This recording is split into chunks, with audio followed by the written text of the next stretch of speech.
Yo yo yo! Salut les turfeuses, salut les turfeurs, bienvenue pour un nouveau pronostic de Benoît Requin. Ok, place au pronostic du quintet du mercredi 14 février, direction Paris-Vincennes pour le prix de Château-Gontier. 3 attelés, 2700 mètres, 16 partants, réunion 1, course 1, indice de confiance 2 sur 5.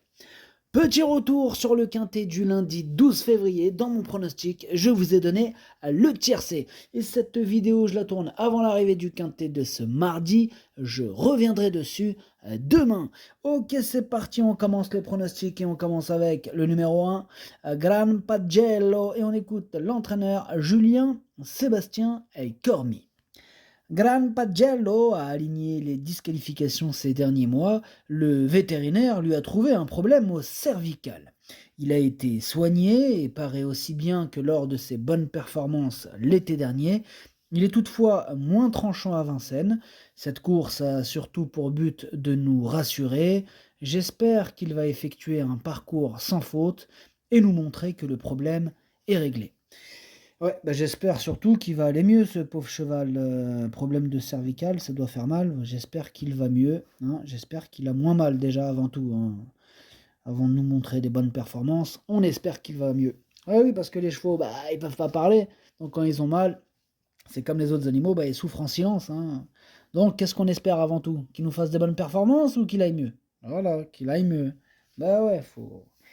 Ah là là, tout de suite les performances. Qu'il aille mieux, voyons. Bref, ce numéro 1, je le laisse se soigner tranquille et je ne l'ai pas retenu. On passe au numéro 2, Gatsem, et on écoute Laurent Laudren. Gatsem a bien gagné à Nantes fin janvier. Pour sa rentrée, 5 jours plus tôt, les sensations étaient bonnes au sulky tout en étant ferré, hein. Bon, il l'a fait, hein, en allant de l'avant. Quand il domine, il peut le faire. Il a toujours bien couru à Vincennes, hein, notamment en septembre dernier. Il est dans sa catégorie. Bon, il faut craindre les 7 ans, hein, qui sont nombreux. Avec la bonne course, il peut disputer l'arrivée. Bah, je le crois, je suis d'accord avec Laurent Laudren, hein, étant donné que je l'ai gardé ce numéro 2, mais plutôt en bout de combinaison. On enchaîne avec le numéro 3, Hiver d'Autise, et on écoute Florian Prioul. Hiver d'Autise était ferré et rendait 25 mètres à Nantes. Bon, c'était principalement une course de maintien en condition, hein. Bon, toutes ses sorties précédentes étaient bonnes. Ce quintet est le dernier bon engagement qu'il a à sa disposition avant un moment. Bon, il sera donc déféré des 4 pieds, hein, pour l'occasion. Ce n'est pas un gagneur, mais il a une belle carte à jouer. Bon, comme on vient de bien le comprendre avec ce commentaire de Florian Prioul, hein, c'est une course visée. Il nous dit que c'est même le dernier bon engagement, hein, qu'il a à sa disposition.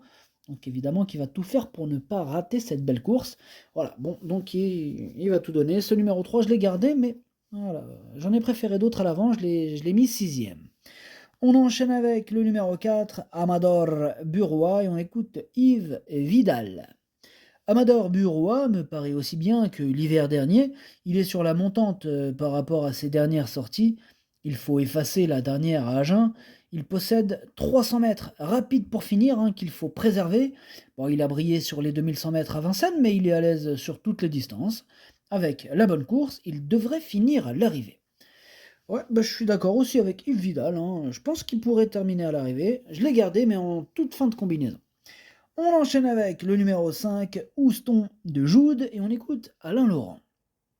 Houston de Joude détient une certaine classe, mais n'avait pas de vie à Mokanchi. Il avait des fourchettes basses. Aussi, je vais lui laisser de petits fers au postérieur cette fois. Tout va bien au travail depuis. À ce niveau, il a les moyens de se racheter pleinement. Il a les moyens de se racheter pleinement. Bah, il est compliqué ce quintet, hein. Pas facile à déchiffrer. Ce numéro 5, c'est lui mon gros regret. C'est lui mon cheval de complément en cas de non-partant. Attention, possible cassage en vue. On passe au numéro 6, c'est Great Kills et on écoute Benoît Blaché. Great Kills n'avait pas un bon programme et a été arrêté à la fin de l'automne après avoir réalisé une bonne saison dernière. Sa rentrée, ferrée à Nantes, lui a fait du bien.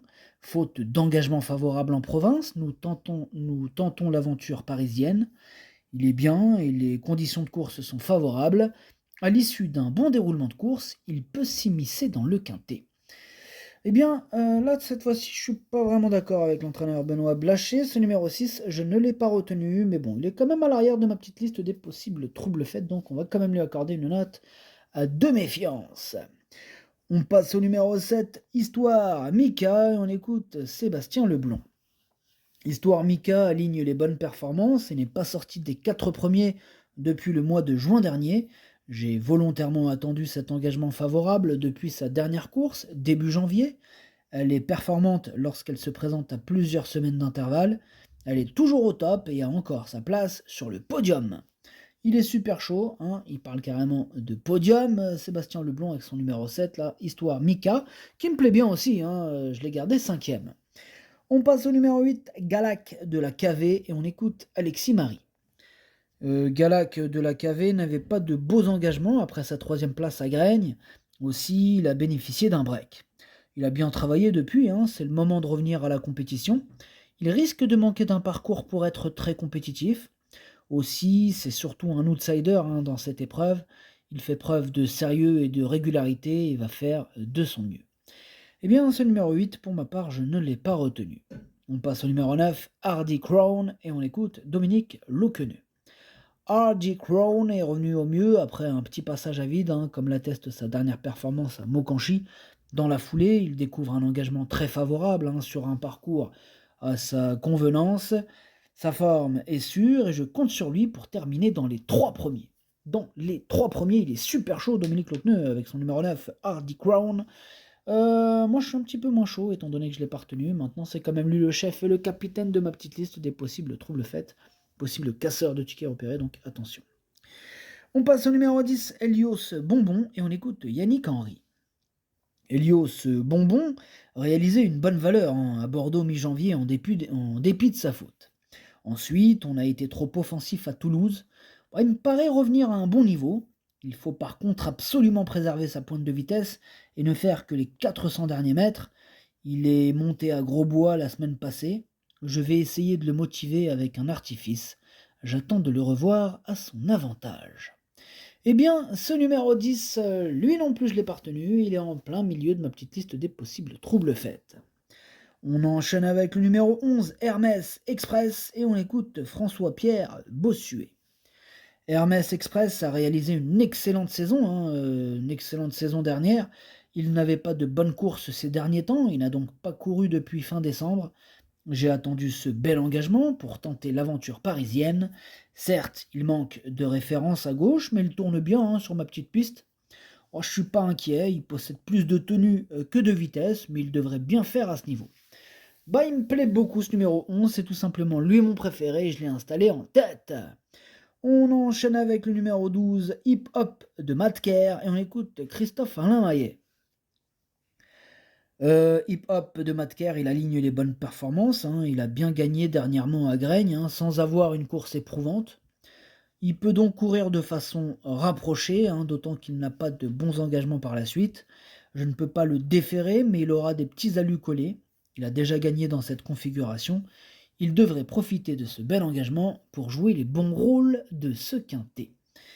Eh bien, je suis d'accord avec Christophe. Ce numéro 12 fait partie de mes préférés. Je l'ai mis très haut, je l'ai mis deuxième.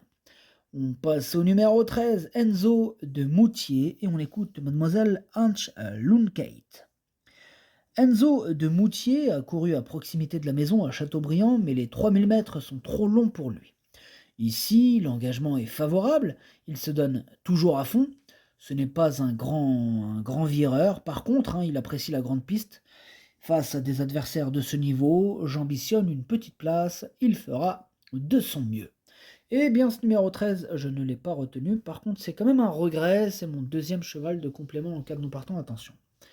On passe au numéro 14, Hélène Desoubeaux, et on écoute Ghislain Castel. Hélène Desoubeaux était un peu défraîchie après un très bon premier semestre 2023. Elle a bénéficié d'un break, mais a été arrêtée un peu plus longtemps que prévu. Elle a été longue à se remettre en route, surtout à ce niveau. Elle est sur le bon chemin et revient bien. Elle a répondu à mon attente le 25 janvier. Il lui manquait la vraie course. J'attends confirmation de son retour à un bon niveau. Eh bien, moi, il me plaît beaucoup ce numéro 14. J'y crois, je l'ai mis quatrième. On passe au numéro 15, Excellente, on écoute Franck Ouvry. Excellente avait gagné plaisamment début janvier alors qu'elle était plaquée. Dernièrement, elle se présentait ferrée, elle n'a pas démérité. Alors cette course, elle lui a principalement permis de se maintenir en condition. Mercredi, elle découvre un engagement idéal hein, et elle sera plaquée pour l'occasion. Même si elle affronte les mâles, elle a une belle carte à jouer. Et voilà, une belle carte à jouer, hein, c'est une première chance. Excellente, elle porte bien son nom, fait partie de mes préférés, je l'ai mis troisième. Et on termine avec le numéro 16, Gabi Desmoyeux, et on écoute Thibaut Dromini. Gabi Desmoyeux avait connu un léger problème à une jambe en fin d'été et nous avons préféré l'arrêter. Elle vient d'effectuer une rentrée correcte, mais elle a encore besoin de courir hein, pour retrouver son meilleur niveau. Elle sera plaquée des 4 pieds pour l'aider à faire une vraie course en vue d'un prochain objectif à Strasbourg. Même si elle est idéalement engagée, sa tâche s'annonce compliquée. Ouais, bah d'ailleurs, je ne l'ai pas retenu, ce numéro 16. Le pronostic, ça donne 11, 12, 15, 14, 7, 3, 2, 4. Merci d'avoir suivi cette vidéo. N'hésitez pas à mettre un pouce bleu si la vidéo vous a plu. Pour accéder à tous mes tickets pour la course du Quintet, rendez-vous directement en description de la vidéo. À jouer avec modération. Bonne chance. Chopez-le-moi. Ciao.